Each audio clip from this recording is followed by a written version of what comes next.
بخشیده به 30 سالگی تأسیسیابی تشکیلات جمعیتی مددگار مدافع جمهوری تاجیکستان در مکتب متحده تکنیکی شهر خوجند روزی درهای گشاد و چهاربینی حربی ورزشی برگزار شد. خوانندگان صنف‌های بالایی مؤسسه‌های تحصیلات میانه عمومی رقم‌های 22 25 31 و مکتب خوانندگان بالاقامت شهر خوجند بعد بازدید از شرایط مکتب متحده تکنیکی در نمودهای تیرپرانی از یراق پنوماتیکی، تورنیک‌کشی، وزنبرداری با قسم‌ها جدا و جابجاکنی اتومات کلاشنیکوف ملکه و مهارت خود را نشان دادند. امروز ما در مکتب متحده تکنیکی شهر خوجند قرار داریم که در اینجا مسابقه کشاری ورزشی شهر خوجند آید به نمودهای تورنیکشی، تیرپرانی برگزار گردید که به تورنیکشی اشتراک کرده جای اول را اشغال نمودند. این خیلی مسابقه برای ما فایده کلان دارد که بعد از ختم مکتب به خدمت مادر وطن رفته تیار شده رفته و خدمت وطن مادر را کردن آسان می‌شود. کوشش میکنیم که بعد از ختم مکتب به اینجا کورس‌ها را تمام کرده به خدمت مادر وطن همچون متخصص رویم.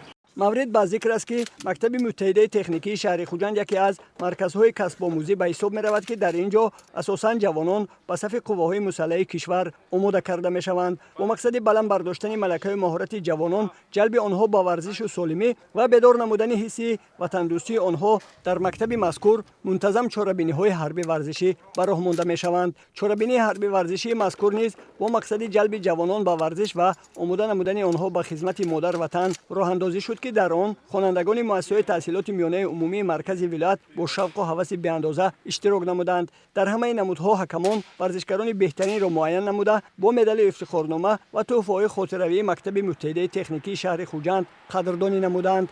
همچنین بخشیده به 30 سالگی تشکیلیابی تشکیلات جمعیتی مددگار مدافع جمهوری تاجیکستان با مقصد جلب جوانان به ورزش و آماده نمودن آنها به صف قواهای مسلح کشور در لیسه رقم 1 شهر بوستان مسابقه حربی ورزشی شفق برگزار شد. چهاربینی حربی ورزشی مذکور با تشبث کمیته شهری تشکیلات جمعیتی مددگار مدافع بوستان در یکجایی با شعبه معارف و بخش کار با جوانان و ورزش این شهر راه اندازی شد. در این مسابقه حربی ورزشی نزدیک 100 نفر خوانندگان صنف‌های بالایی، گیمنازی‌های رقم 1 و 2، لیسه رقم 1، مؤسسه‌های تحصیلات میانه عمومی رقم‌های 3، 4 و 10 اشتراک نمودند.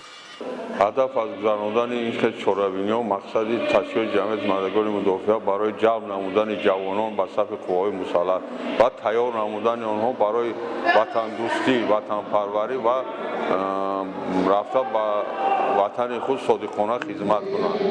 مقصد ما چنین است که برای همین خط چهاربینی ها بسیارتر گذرانیم که جوانان آب و تاب یابند و تیار شوند برای خدمت مادر وطن. چهاربینی ورزشی شفق از روی نمودهای با قسم‌ها جدا و جابجاکنی اتومات کلاشنیکوف، پرتافتن نارنجک، سنگ برداری، پوشیدن نقاب ضد گازی و جهیدن به درازی جریان گرفته در آن همه اشتراکچیان با شوق و رغبت زیاد هنرنمایی کردند.